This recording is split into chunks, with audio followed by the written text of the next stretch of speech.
Assalamualaikum warahmatullahi wabarakatuh. Saya Sipa Sofiatul Azizah, NIM 12140700117. Yang pertama, jika dakwah diilustrasikan sebagai pohon, maka akarnya itu ibarat Al-Quran dan hadis yang merupakan sumber dalam berdakwah. Oleh karena itu, kita sebagai dai harus memperkuat pemahaman yang mumpuni pada Al-Quran dan hadis. Kemudian batangnya itu diibaratkan dai, yang mana seorang dai harus mempersiapkan metode untuk berdakwah supaya dakwahnya dapat diterima oleh mad'um. Kemudian ranting dan daunnya itu diibaratkan mad'um. Semakin sering dai mengajak dan menyebarkan kebaikan, semakin banyak dan rimbun pula daun tersebut.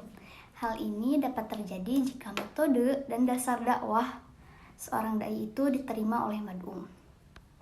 Selanjutnya, buah.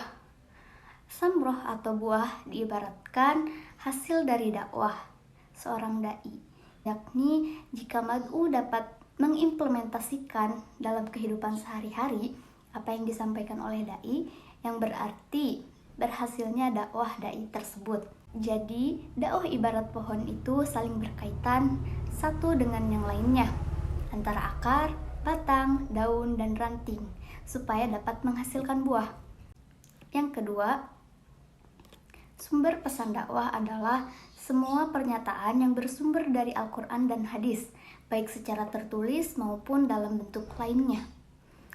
Adapun hakikat dakwah adalah fenomena peristiwa aksi dan rekayasa perubahan sosial dengan metode dan media tertentu, baik secara individual maupun komunal, dengan kebaikan yang relevan dengan ajaran Islam untuk tujuan meraih kebahagiaan yang sifatnya transenden dan imanen. Kemudian, sendi-sendi hikmah dalam dakwah itu meliputi 3 konsep, yaitu yang pertama konsep ilmu. Allah Subhanahu wa Ta'ala telah memerintahkan kepada umatnya untuk menimba ilmu setinggi-tingginya, karena ilmu merupakan sendi terpenting dari hikmah.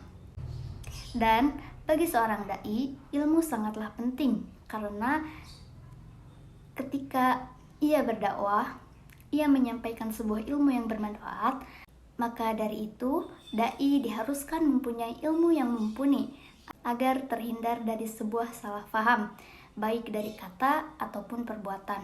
Yang kedua, konsep sabar, yaitu dewasa atau berakal yang berhati-hati dan tenang ketika marah atau tidak membalas sekalipun, walaupun ia sanggup membalasnya. Dan sabar juga diartikan menahan diri dari gejolak amarah, dan bagi seorang dai haruslah mempunyai sifat sabar, karena seorang dai memberi teladan yang baik kepada jemaahnya, yang dimana seorang dai meneladani sifat-sifat Rasulullah SAW. Yang ketiga, konsep berhati-hati atau ala-anah. Dan bagi seorang dai, sikap berhati-hati sangatlah membantu dalam memperbaiki segala urusannya atau masalah, karena mengambil keputusan dengan hati-hati dan dengan pemikiran yang matang. Perbedaan akhlak dan etika. Akhlak adalah perbuatan yang dilakukan dengan mudah tanpa pemikiran, atau perbuatan yang timbul dari dalam diri orang yang mengerjakannya tanpa paksaan atau tekanan dari luar. Etika berasal dari bahasa Yunani, yaitu ethos, yang artinya adat atau kebiasaan.